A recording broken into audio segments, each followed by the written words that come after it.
सो हाय everyone, अगर आपने cell cycle and cell division chapter पढ़ रखा है तो आपको पता होगा कि इसमें मियोसिस 1 के प्रोफेज 1 वाला जो पार्ट है उसमें जो 5 स्टेप्स आते हैं उनसे बहुत सारे क्वेश्चंस आते हैं और नीट में हर एक साल इस टॉपिक से क्वेश्चन आते हैं। सो आइए इस टॉपिक को समझते हैं। सो स्टार्ट करते हैं मियोसिस 1 के प्रोफेज 1 के 5 स्टेप्स क्या क्या होते हैं। सबसे पहले लता ज़रा पानी दे दो, ये एक ट्रिक है जिसे हम ईजिली याद कर सकते हैं। लता मीन्स लेप्टोटीन, ज़रा मीन्स जाइगोटीन, पानी मीन्स पेकाइटीन, दे मीन्स डिप्लोटीन, दो मीन्स डाइकाइनेसिस। ठीक है, तो ये हमारे 5 स्टेप्स हैं जो मियोसिस 1 के प्रोफेज 1 वाले पार्ट में, जो कि मोर कॉम्प्लेक्स होता है, उसमें आते हैं। तो स्टार्ट करते हैं। पहला हमारा लेप्टोटीन है। लेप्टोटीन में क्या क्या होता है, इसमें मेनली 2 चीज़ें होती हैं। सबसे पहले मान लो ये हमारा एक एरिया हो गया। ठीक है, इस एरिया में 2 पर्सन है, मान लो 2 फ्रेंड्स हैं। ठीक है, 2 पर्सन है। अब यहाँ पे लाइट जली। ठीक है, मान लो लाइट जली, जैसे लाइट जली अब ये दोनों पर्सन लाइट माइक्रोस्कोप में विजिबल होंगे। ठीक है, बात समझ में आ रही है। पहला जो स्टेप होता है लेप्टोटीन, लेप्टोटीन में दोनों क्रोमोसोम्स क्लियरली विजिबल होते हैं अंडर लाइट माइक्रोस्कोप। दूसरी चीज़ क्या होती है, ये जो दोनों क्रोमोसोम्स होते हैं, ये दोनों क्रोमोसोम्स का कॉम्पैक्शन स्टार्ट हो जाएगा। ठीक है, पहले ये ऐसे रहेंगे नॉर्मल स्टेज में, अब इनका कॉम्पैक्शन स्टार्ट हो जाएगा। ये हमारा लेप्टोटीन में हो गया। सेकेंड स्टेप की बात करते हैं, वो है हमारा जाइगोटीन, जरा जाइगोटीन। ठीक है, तो जाइगोटीन में होता क्या है, मान लो ये जो हमारा बाउंड्री था उसके अंदर ये जो दोनों क्रोमोसोम्स हो गए, अब इनका जो है पेयरिंग स्टार्ट होगा, यानी कि अब ये दोनों आस पास आएंगे। ठीक है, अब ये जो पास पास आएंगे तो इनके बीच में ये जो थोड़ी बहुत गैप बच जा रही है, जैसे हम लोग पढ़ते हैं ना टिश्यू में कि इंटरस्टिशियल फ्लूइड से गैप भरा जाता है, तो वैसे ही यहाँ पे ये जो दोनों क्रोमोसोम्स हो गए, इनके बीच का ये जो गैप है, इनको हम लोग सिनेप्टोनिमल कॉम्प्लेक्स से भरते हैं। ठीक है, ये साइनेप्सिस का फॉर्मेशन करती हैं और ये सिनेप्टोनिमल कॉम्प्लेक्स से इसे भरा जाता है। और दूसरी चीज़ क्या है कि इस वाले पोजीशन में बाइवेलेंट विजिबल होते हैं, और ये किस माइक्रोस्कोप में विजिबल होते हैं, यहाँ था जब ये इतनी दूरी पे था लेप्टोटीन में, तो ये हमारा किस माइक्रोस्कोप में विजिबल था, लाइट माइक्रोस्कोप में विजिबल था। बट अब जब ये पास आ जाएंगे तो ये तो क्लियरली एक दूसरे को देख सकते हैं, तो ये हमारा इलेक्ट्रॉन माइक्रोस्कोप में विजिबल होना स्टार्ट हो जाएगा। तो याद रखना इसमें 2 चीज़ें हैं जाइगोटीन में। सबसे पहली चीज़ की साइनेप्सिस होती है और सिनेप्टोनिमल कॉम्प्लेक्स का फॉर्मेशन होता है।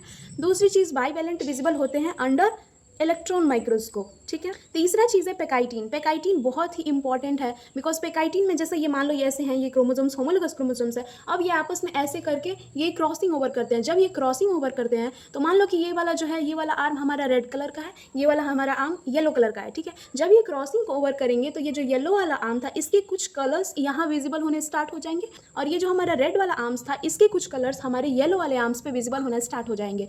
सो याद रखना यहाँ पे क्रॉसिंग ओवर में रिकॉम्बिनेशन नॉड्यूल्स बनता है। अब जैसे ये क्रॉसिंग ओवर होता है तो यहाँ पे रिकॉम्बिनेशन होता है, मींस इसके कुछ पार्ट्स इस पे विजिबल होने स्टार्ट हो जाते हैं। और ये पेकाइटीन किस टाइप्स के क्रोमोसोम्स के बीच में होता है, तो याद रखना ये होमोलोगस क्रोमोसोम्स के बीच में होता है। होमोलोगस क्रोमोसोम्स के बीच में पेकाइटीन का क्रॉसिंग ओवर टेक्स प्लेस होता है।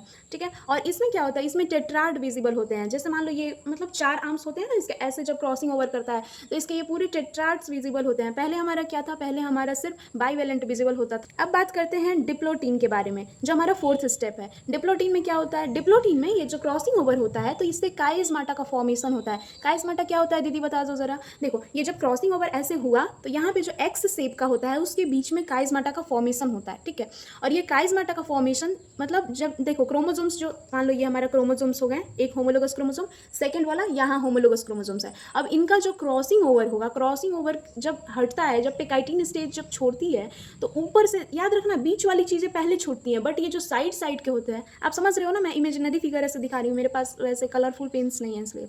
तो ये जो क्रॉसिंग ओवर होता है, ये जो ऊपर वाली हो गई और ये जो नीचे वाली हो गई, तो इनके जो है इनके बीच में काइस्माटा का फॉर्मेशन होता है। ऐसे एक्स शेप का रहता है, बीच में काइस्माटा का फॉर्मेशन करता है, बीच से पहले ही हट जाता है, बट ऊपर काइस्माटा का फॉर्मेशन इस डिप्लोटीन स्टेज में रह जाता है। और इसमें एक और चीज़ याद रखने वाली है कि जो वर्टिब्रेट्स एनिमल होते हैं, वर्टिब्रेट्स एनिमल के उस साइड में ये वाली जो स्टेज है डिप्लोटीन की, ये 1 मंथ की लंबी हो सकती है या फिर ईयर्स की लंबी हो सकती है। तो ये वाली चीज़ भी याद रखना, इससे थोड़े बहुत PYQs पूछ लिए जाते हैं। तो अब बात करते हैं हम लास्ट टॉपिक के बारे में, वो है डाइकाइनेसिस। डाइकाइनेसिस जैसा कि बोलने से ही समझ आ रहा है कि अब हटना है भाई। अब देखो यहाँ तक ये रिकॉम्बिनेशन हो गया, इसके कुछ पार्ट्स येलो पार्ट्स इस पे चले गए, इसके रेड पार्ट्स कुछ इस पे आ गए। जब ये हटेंगे तो डाइकाइनेसिस, तो बीच वाली पार्ट तो हट गई थी, बट ऊपर और ऐसे नीचे वाली पार्ट काइस्माटा रह गई थी। तो इस वाली स्टेज में, डाइकाइनेसिस स्टेज में, वो काइस्माटा का टर्मिनलाइजेशन होगा। याद रखना टर्म टर्मिनलाइजेशन। टर्मिनेटिंग क्या होता है, टर्मिनेटिंग नंबर पढ़े होगे या फिर पॉइंट पढ़े होगे, या फिर टर्मिनेटिंग पॉइंट होता है जैसे ट्रेन जाके वहाँ पे रुक जाएगी, अब उससे आगे नहीं जाएगी। तो टर्मिनलाइजेशन मीन्स अब ये हटेंगे, अब ये दूर दूर हटेंगे, इनका एक जेनेटिक मटेरियल एक दूसरे पे एक्सचेंज हो चुका है, तो अब ये हटेंगे। ठीक है, तो याद रखना ये पांचों स्टेप्स के बारे में। पहला है हमारा लेप्टोटीन, फिर है जाइगोटीन, फिर है pachytene, then diplotene and diakinesis. Sorry guys, मैं आपको पहले ही समझा चुकी थी, लाइट अभी अभी आई। So for more related concept subscribe to magical biology.